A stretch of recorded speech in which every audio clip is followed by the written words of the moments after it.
An image that has been floating around the internet, unverified for the last couple of months, has finally been stood up in the last few days. This picture shows Labour leader Sir Keir Starmer drinking at an event with colleagues on the 30th of April 2021. The same month as those Number 10 staff leaving dues, and the same month that the Queen sat alone at the funeral of Prince Philip. The rules across England at the time clearly stated you must not socialise indoors, except with your household support bubble. Well, Labour has now admitted this photograph of Sir Keir Starmer is genuine, and that this timeline is correct. Confronted with the photograph yesterday, what did Sir Keir have to say to excuse this boozy indoor event? He said he was working. Now, where have I heard that one before? This excuse was strikingly familiar, not just to those who listened to the Prime Minister's painful statement last Wednesday, but also to those who know how so many in so many industries across the country had quote-unquote work meetings last year that were suspiciously heavy on alcohol and low on work. And I think this is a fundamental truth at risk of being missed in this hyper-moralising holier-than-thou discussion.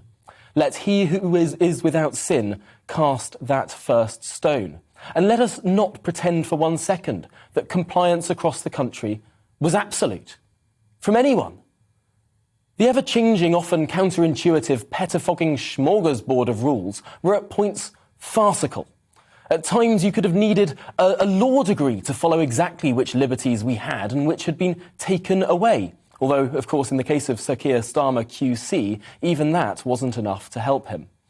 For the rest of us, whether it's the packed parks and beaches, generous over-interpretation of support bubbles, or heaven forhend, people sitting down on park benches rather than sticking to their one state-authorised hour of exercise each day. Or how about those scenes of railway stations crammed like never before with people rushing to see family the very night Chris Whitty told the country to unpack bags and stay put for Christmas? Whether it was undue mingling at the pub or saying your group was one household when it might not always have been, whether it was not always scanning those irritating QR codes or leaving a mask off at the cinema, whether it was going the wrong way down a one-way system or simply being closer than 2 metres apart from a friend. But why do we think it was that the Amber List system of Scouts Honour isolation for arrivals into this country imported the virus so much, whereas the Red List of enforcing that same isolation did not? If we genuinely believed the Amber List arrivals were quarantining, the Red List would have been redundant. On that note, why do we think it was the early tier systems that didn't work? Perhaps it wasn't particularly adhered to. And why do we reckon that there were so many university outbreaks? Well, not a single student I've spoken to followed those prison-like rules they were ludicrously expected to adhere to. So back to Sir Keir's beer. Is it the biggest breach of restrictions in the world? No. But is it directly comparable with that famous photograph of Number 10 staff sitting in the Downing Street garden with drinks whilst they claimed to work? Absolutely.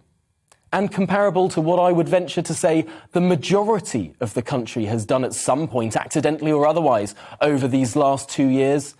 Undoubtedly. Perhaps it's time to say that when such inhumane and ever-changing rules roll out over such a long period of time, this stuff becomes inevitable.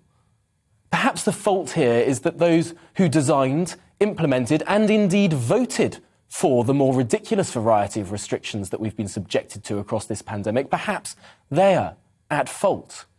Clearly lockdown was necessary at the peaks of this virus. Clearly it saved lives. But did the ensuing pettifogging post-lockdown restrictions have to go on and on for so long in such peculiar particularity? I think that in time we'll come to reason that no, they did not. And for those politicians of all stripes are to blame.